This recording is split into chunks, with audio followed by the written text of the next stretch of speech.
ہم جو 2024 میں رہ رہے ہیں نا، ہمارا یہ خیال ہے کہ اس وقت انسانی تہذیب جو ہے وہ اپنی پیک کے اوپر ہے، اور جو کچھ ہم نے ایجاد کر لیا ہے، وہ بنا لیا ہے، وہ اس سے پہلے کبھی دنیا نے کبھی بھی نہیں بنایا تھا۔ لیکن شاید ہمیں یہ بات معلوم نہیں ہے کہ ہماری تہذیب سے بھی بہت زیادہ ایڈوانس تہذیبیں یہاں سے ہو کے گزری ہیں۔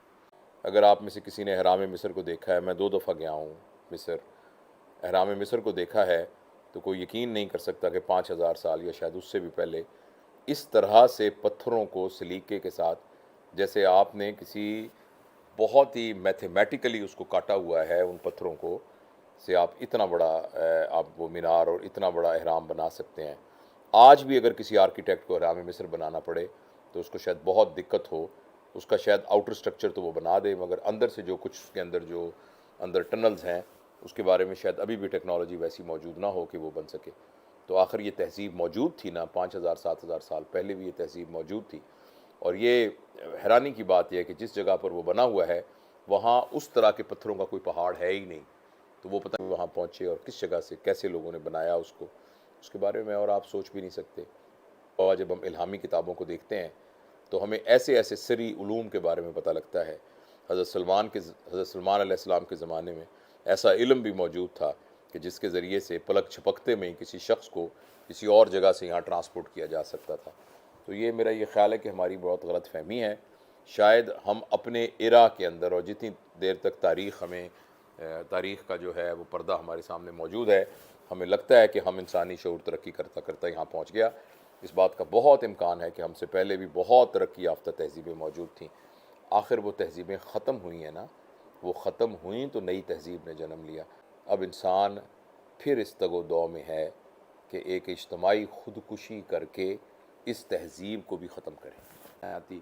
پوری دنیا کے اندر جتنے ممالک ہیں، 130-140 کے قریب، ایگزیکٹ نہیں مجھے معلوم، یہ 130-140 جو ملک کے سربراہ ہیں یہ آپس میں بیٹھ کر اس بات کا فیصلہ نہیں کر سکتے کہ اس دنیا میں انسانوں کو بچانا زیادہ اہم ہے انسانوں کو مارنے کی نسبت۔ پیسہ اکٹھا کرنا اتنا اہم نہیں ہے جتنا لوگوں کی بھوک اور افلاس کو ختم کرنا۔ اپنا کیپٹل اکٹھا کرنا اتنا زیادہ اہم نہیں ہے جتنا سرمایہ کو تقسیم کر کے سب لوگوں کو اس دنیا کے اندر اور یہاں کے وسائل سے ایک یکساں فائدہ پہنچانا۔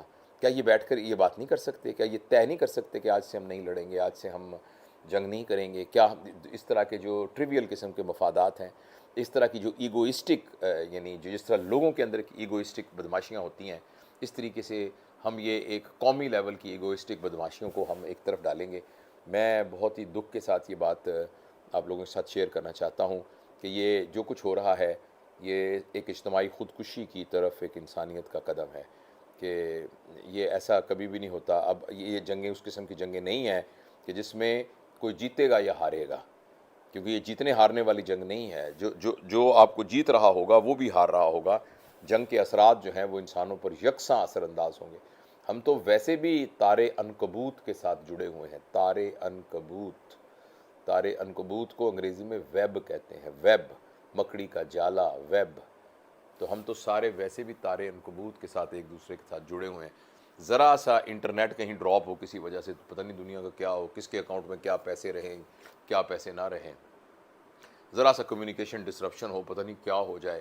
ہمارا تو سارا تانا بانا ہی جو ہے وہ ایک سائبر ورلڈ کے اندر ہے۔ ایسے میں تو اس دنیا کو چلانے والے جو لوگ ہیں ان کو بہت احتیاط کی ضرورت ہے، بنسبت یہ کہ ایک دوسرے کے ساتھ لڑائی جھگڑے کرنا۔ اپنے مسائل کو بیٹھ کے حل کرنے کی ضرورت ہے، امن کے ساتھ رہنے کی ضرورت ہے، چین کے ساتھ اپنی زندگی گزارنے کی ضرورت ہے۔ تو مجھے نہیں پتا کہ انفرادی طور پر میں اس سلسلے میں کیا کر سکتا ہوں، یا آپ یہ بات سننے والے انفرادی طور پہ کیا کر سکتے ہیں، لیکن ہم کم از کم یہ ایک اجتماعی آواز تو بلند کر سکتے ہیں کہ خدا کے لیے ہوش کے ناخن لیے جائیں، اور یہ انسان کی زندگی کو مذاق نہ بنایا جائے۔ ہر انسان جو اس دنیا میں آیا ہے وہ قیمتی ہے، اور اس کو کسی کی انا کی سولی پر اس کو چڑھانا یہ بہت ظلم کی بات ہے۔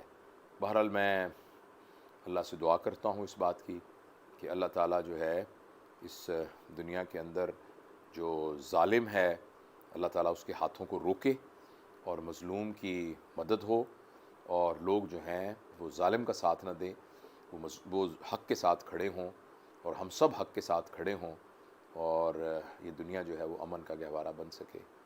میری بہت دعا ہے۔ اور مجھے ایک بات آئنسٹائن کی میں کوٹ کرتا ہوں آئنسٹائن نے یہ کہا تھا، یہ بات غور سے سنیے گا، میری اس گفتگو کی آخری بات ہے. اس نے یہ کہا تھا کہ مجھے یہ تو نہیں پتا کہ تیسری جنگ عظیم کن ہتھیاروں سے لڑی جائے گی، لیکن اتنا مجھے یقین ہے کہ چوتھی جنگ عظیم لاٹھیوں کے ساتھ لڑی جائے گی.